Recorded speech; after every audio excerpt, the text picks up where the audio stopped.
เคยไปทำให้คนอื่นเสียใจ เคยไปทำให้คนอื่นทุกข์ถึงขนาดใดเรื่องอดีตเราบ่เคยรู้จักเนาะแต่เป็นอย่างปัจจุบันเฮามาพบมาพ้อ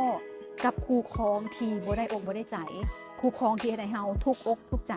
ทุกทั้งกายทุกทั้งใจแม่พระผู้งูเพิ่นได้ซี่บอกให้เฮาเห็นว่าอันนี้แหละคือกรรมของเฮาอันนี้แหละคือผู้ที่เป็นเจ้าหนี้เขามาทวงหนี้แล้วก็เป็นผู้ที่มาให้บารมีเฮ็ดให้เฮาต้องได้ใช้ความอดความทน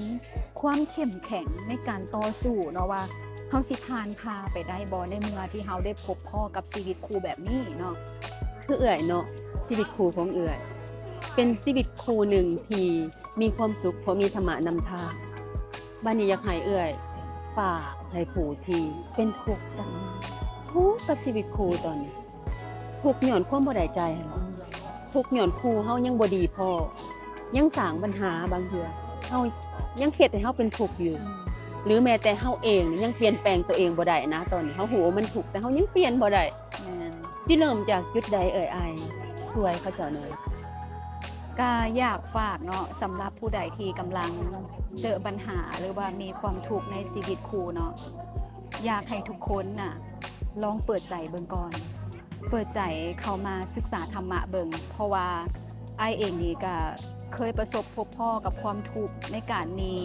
ก่อนจะมาสร้างครอบครัวเนาะก็มีแฟนมาเนาะมีคู่รักผ่านมาแต่เฮาแบบได้ประสบกับทุกข์ที่มันหนักหนาสาหัสตอนนั้นคือชีวิตคือต้องซ่องหาบอนสงบตอนนั้นคิดว่าต้องสงบอย่างเดียวเท่านั้นจึงจะสามารถหลุดพ้นจากความทุกข์ที่มันเกิดในหัวใจเฮาได้แล้วก็ตัดสินใจไปเนาะไปบวชเนาะไปศึกษาเรื่องธรรมะเลยพอได้ศึกษาเรื่องธรรมะมันเฮ็ดให้เฮาได้เข้าใจในชีวิตว่าชีวิตของเฮาต้องได้ประสบพบพ่อกับใดก็คือกรรมของเฮานั่นเองเนาะในทางพุทธศาสนานี่สอนเรื่องความจริงแล้วก็สอนเรื่องเหตุเรื่องผลทั้งหมดทั้งสิ้นบ่ได้สอนเรื่องงมงวยงมงายแต่สอนเรื่องเหตุเรื่องผลว่าเหตุมันเกิดมาจากสัตว์แม่นบ่ว่าเหตุเกิดมาจากพระเจ้าทำให้เฮาแต่ความจริงแล้วพุทธศาสนาสอนให้เฮาเห็นว่าเหตุมันเกิดมาจากเฮาเองและสิ่งที่เฮาประสบพบพ่อเด้เป็นอย่างเฮาต้องได้ประสบพบพ่อกับคนหักแบบนี้เฮ็ดให้เฮาเสียใจเฮ็ดให้เฮาเป็นทุกข์แน่นอนคือผลกรรมหรือผลการกระทำที่เฮาได้เคยสร้างมาเขาก็ต้องมาทวงหนี้เอาเนาะมันก็เปรียบคือกับเฮามีหนี้เนาะเมื่อเฮามีหนี้และเจ้าหนี้เห็นเฮาเนาะว่าเฮามีเงินแหละค่อยต้องไปถามทวงหนี้นำเจ้าทวงเงินนำเจ้าอันนี้ก็บ่ต่างอย่างเรื่องกันมีคู่ครองเนาะเป็นอย่างคู่ครองของเฮาหั่นคือบ่ดีคือคนอื่นแน่เนาะเมื่อเฮาเห็นคู่ครองคนอื่นหั่นมีชีวิตดีมีความสุขคือเข้าอกเข้าใจกันแต่เป็นอย่างคู่ครองของเฮาเด้คือบ่เป็นคือคนอื่นแน่ให้เข้าใจว่าและสิ่งที่สำคัญเนาะคือเองเนาะได้จากคำสอนที่ได้ยินได้ฟังหรือว่าแม่พระผู้รู้สอนเนาะว่าชีวิตคู่เนาะถ้าคู่ผู้ใดที่มีแต่เรื่องมีแต่ปัญหาแล้วก็มีแต่ความทุกข์เนาะให้เห็นว่าเขาหันเป็นเจ้าหนี้เฮาได้เขานี่เป็นเจ้าหนี้เฮาและกระทั่งมาทวงหนี้เฮาเนาะมาทวงหนี้ในสิ่งที่เฮาเคยทำผ่านมาแน่นอนทุกคนบ่เคยฮู้ดอกว่าในอดีตผ่านมาเฮาเคยทำกับผู้ใดแน่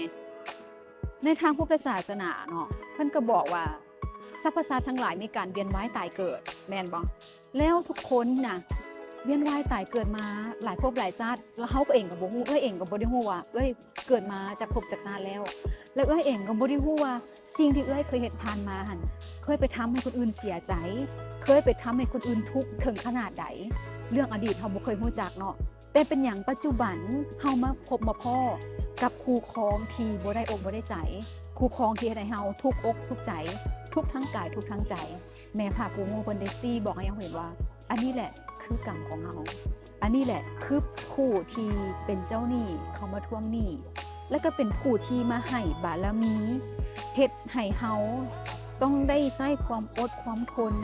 ความเข้มแข็งในการต่อสู้เนาะว่าเฮาสิผ่านพาไปได้บ่ในเมื่อที่เฮาได้พบพ่อกับชีวิตคู่แบบนี้เนาะแล้วหลายคนก็สิว่าถ้ามีชีวิตคู่แบบนี้เฮาก็ต้องเลิกต้องปะต้องห่างกันไปแต่สำหรับเนาะเคยมีแฟนผ่านมาก่อนจะมาสร้างครอบครัวเนาะเคยมีแฟนผู้เก่าเองก็พยายามเลิกกันทั้งที่ว่าฮักแต่เป็นหยังอยู่น้ำกันบ่ได้มีแต่ความ ผิดใจกันมีแต่ความบ่เข้าใจกันทั้งที่ว่าฮักกันย้อนหยังย้อนว่ามันมีความฮักที่มันบ่ได้ฮักด้วยความเมตตาแต่มันฮักเกินฮักจนเฮ็ดให้เฮาต่างฝ่ายต่างเป็นทุกข์เนาะก็มีความหึงความหวงเข้ามาและเฮ็ดให้นี่แหละชีวิตคู่เป็นทุกข์และเฮ็ดให้ความฮักคือว่าแล้วมันจะจางคายไปและเฮ็ดให้เฮาจะอยู่นํกันบ่ได้ก็พยายามเลิกแล้วเลิกอีกแต่เป็นหยังมันคือบ่จบมันก็ยังต้องกลับมาเกี่ยวเวียนกันอยู่แต่สุดท้ายแล้วเมื่อเฮาจบนํกันมันก็ถือว่าจบไปเพราะว่าเฮาได้ใส่หนี้เข้าไปแบบให้เขาพอใจแล้วเนาะเขามาทวงเอาแบบด้วยความพอใจแล้วว่ามันถึงเวลาเฮาฮู้แล้วว่าถึงเวลามันจบกันแบบนี้เนาะฉะนั้นแหละการฝึกการปฏิบัติเนาะมันเป็นเรื่องสำคัญจริงๆเพราะว่าสิ่งนี้นะมันเป็นการมาเคลียร์เฮาเองเนาะเคลียร์สิ่งที่บ่ดีหั่นแหละเคลียร์กรรมของเฮาการกระทำของเฮาความคิดของเฮาในทางที่ฝ่ายบ่ดีหรือว่าทั้งอดีตเราเคยได้สร้างมาก็สามารถล้างได้เคลียร์ได้จริงๆเนาะแล้วการมีชีวิตคู่เนาะบ่แม่นว่าผู้หญิงแน่นอนว่าผู้หญิงน่ะจะทุกข์หลายกว่าหมู่เนาะผู้หญิงนี่จะเป็นคนเก็บทุกสิ่งทุกอย่างเข้ามาแล้วก็เป็นผู้หญิงนี่เป็นผู้ที่ทุกข์หลายที่สุดในเรื่องมีชีวิตคู่เนาะทุกข์นำสามีภรรยาบ่พอแล้วเลยยังมาทุกข์กับลูกอีกแล้วเรื่องปัญหาต่างๆผู้หญิงจะเป็นคนเก็บแล้วก็ทุกข์หนักหลายกว่าหมู่อีกเนาะและถ้าดีแท้เนาะก็อยากให้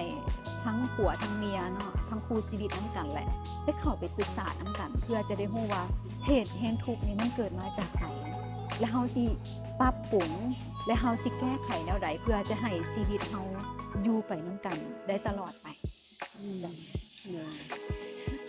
ขอบใจหลายๆเด้อไอสำหรับเสียสละเวลามาโอบมาลมมาสนทนามาให้ความรู้ให้กับน้องให้กับท่านผู้ชมเนาะก็หวังว่าคลิปนี้จะเป็นบทเรียนจะให้ความรู้จะให้ความเข้าใจให้กับผู้ชมผู้ฟังทุกท่านเนาะ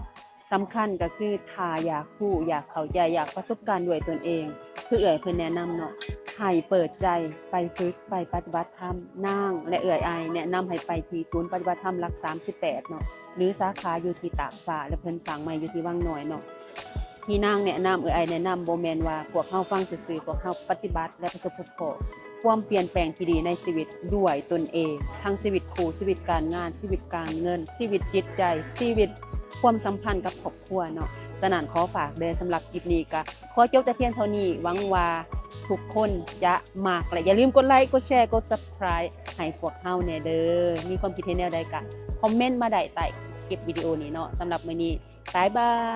ย